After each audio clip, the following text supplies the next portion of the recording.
backup. What the? You blew up my car.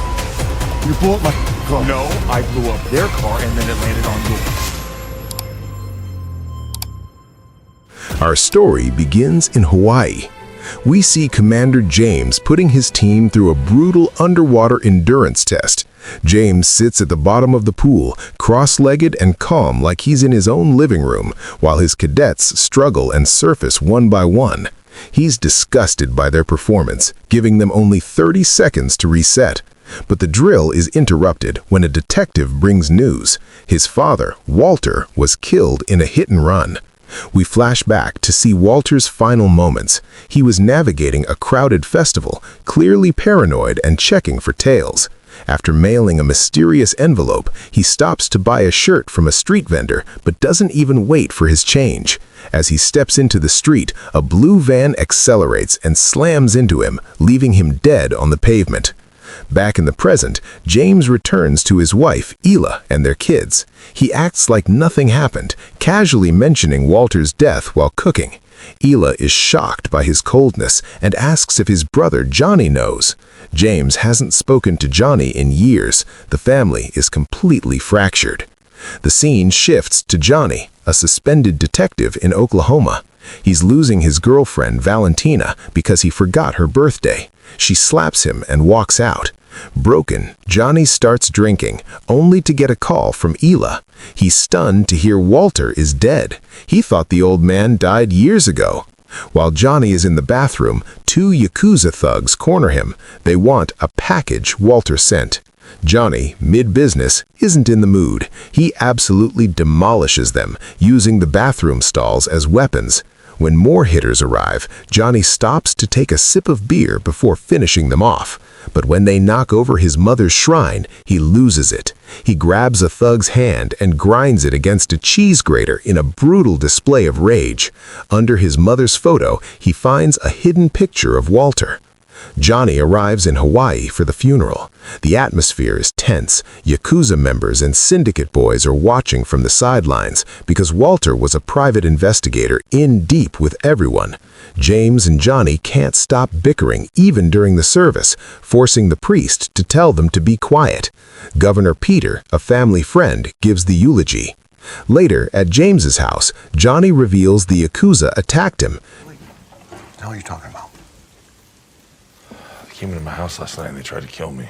Who tried to kill you? I bet in half of Oklahoma wants to kill him. There's not a lot of Yakuza in Oklahoma. James thinks Johnny is just looking for trouble, bringing up the fact that Johnny couldn't even find their mother's killer years ago. I knew it. I knew you couldn't come back here without stirring shit up. Wait, James. Nothing changes with you. You have to Even wait after all two these more- years, you're still looking for new ways to get yourself killed. Mali. Don't worry about it. I don't expect you to help me. Nothing to help with. That's the same thing you said about my mother. Johnny heads to a bar where he's drugged and brought before the syndicate leader, Mr. K. Johnny accuses him of killing his mother, but Mr. K just gives him a maybe, maybe not, and brands Johnny's neck with a symbol, giving him 7 days to leave the island or die. While James meets Detective Renard, he warns him that the traffic cameras were conveniently broken. James isn't intimidated. I am the bear. He finds a slip with 12 random words in Walter's things. Johnny catches a hacker named Pika at Walter's place. Pika reveals Walter had him infiltrate a catering company. At the same time, James bribes a shop owner for CCTV footage, proving the hit-and-run was a targeted execution. Johnny also finds a secret map hidden inside a surfboard. The brothers finally team up, but as they drive, they're ambushed. A high-speed chase leads to Johnny blowing up the attacker's car, which happens to be James's favorite car. James is furious. "You blew up my car." Johnny shots back, "I saved your life." You good?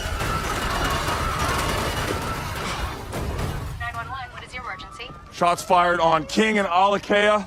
Please send emergency services back up. What the? Gee, James, you still think it could be nothing? You blew up my car. You blew up my car. No, I blew up their car and then it landed on yours. They just blew up your car. You're welcome. Saved your life, man. They learn the map is for a property owned by Marcus Robichaux, who plans to build an illegal casino. The brothers infiltrate Robichaux's charity gala as waiters. Johnny flirts with Marcus's wife, Monica, who reveals she hired Walter to find dirt on Marcus for a divorce. James, meanwhile, steals a Japanese businessman's plate and credit card to identify him as Nakamura, a Yakuza captain. Marcus confronts the brothers, showing off a collection of severed fingers on his desk. He claims he paid Walter off, but soon after, Monica is found dead, thrown from a building. Johnny tries to storm Marcus's house alone, but gets tased and arrested. Governor Peter gets Johnny out of jail, but warns him about the darkness he inherited from Walter. Outside, the brothers have a massive fistfight. James finally admits he sent Johnny away years ago to protect him from the syndicate.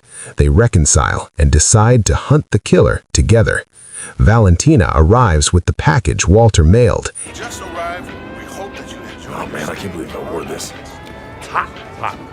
Just wearing Hawaiian like a leather coat. I look stupid. Do I look stupid? Just take it off. Take it off. Hey, Valentina. Aloha. Hey, how are you? Oh. We're not getting back together. I'm staying for a day. I'm going to the beach. And then I'm going to go home. Okay. It's a thumb drive. Using the 12 words from Walter's slip, they unlock a digital wallet showing a $30 million bribe sent to Governor Peter. The governor was in Robichaux's pocket all along. The syndicate retaliates by kidnapping Ela and Nanny. James finds his kids hiding in the bathroom, terrified. It's war. The brothers head to a secret cache of heavy weaponry James has been hiding. They assault Robichaux's mansion at night.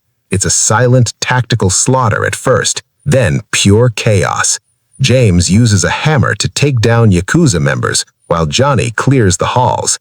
They find the women, and James sends them to safety while he and Johnny finish the job. James duels Nakamura in a sword versus baton fight, eventually slicing the Yakuza captain in half with his own blade. Johnny corners Robichaux on his yacht. Robichaux stabs Johnny in the shoulder with a metal rod, but Johnny pulls the pin on one of Robichaux's own grenades. The yacht explodes. James dives in and saves a drowning Johnny. In the aftermath, Governor Peter is hauled off in handcuffs. The story ends with the family at the beach. Mr. K approaches Johnny, not to fight, but to apologize. He gives Johnny a slip of paper with the name of his mother's actual killer, proving the syndicate wasn't responsible. Johnny looks at his brother. The cycle of vengeance might be over, or it might just be beginning.